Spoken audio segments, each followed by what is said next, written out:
Dirjen Perdagangan Luar Negeri Kemendak ditetapkan tersangka kasus mafia minyak goreng bersama 3 lainnya. Teka-teki dalang yang bermain di balik mafia minyak goreng akhirnya terungkap.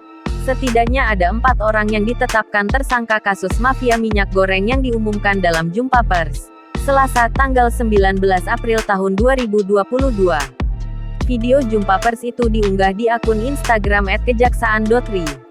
Melansir dari Tribun News, keempat tersangka itu adalah Direktur Jenderal Perdagangan Luar Negeri Kementerian Perdagangan, Indasari Wisnuwardana dan Stanley Mas selaku Senior Manager Corporate Affairs PT Permata Hijau Group.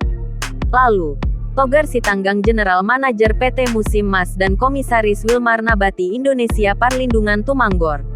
Menurut Burhanuddin, penetapan tersangka itu setelah penyidik menemukan 2 bukti permulaan yang cukup.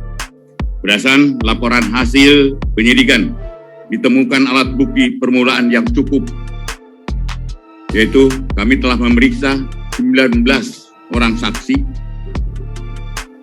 596 dokumen dan surat terkait lainnya, serta keterangan ahli.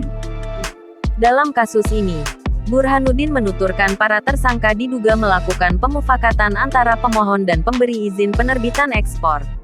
Lalu, kong kali kong dikeluarkannya perizinan ekspor meski tidak memenuhi syarat. Lebih lanjut, Burhanuddin menuturkan ketiga tersangka yang berasal dari swasta tersebut berkomunikasi dengan Indasari agar mendapatkan persetujuan ekspor. Adapun Indasari dan Parlindungan ditahan di Rutan Salemba Cabang Kejaksaan Agung RI. Sementara itu, Togar dan Stanley ditahan di Kejaksaan Negeri Jakarta Selatan.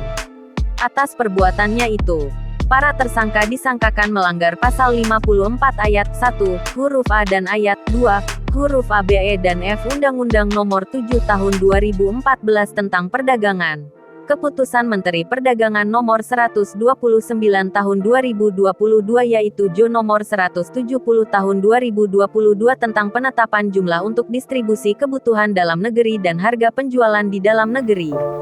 Selain itu, 3 ketentuan bab 2 huruf A angka 1 huruf B Jo bab 2 huruf C angka 4 huruf C Peraturan Ditjen Perdagangan Luar Negeri Nomor 02 Daglu per 1 2022 tentang petunjuk teknis pelaksanaan kebijakan dan pengaturan ekspor CPO.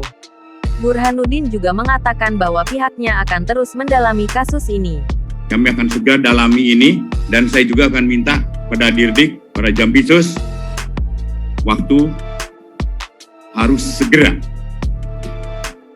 Kita mungkin tidak hal-hal yang biasa. Saya akan lakukan penanganan ini yang luar biasa karena memerlukan kecepatan. Makanya hari ini kita tetapkan tersangka, hari ini kita tahan.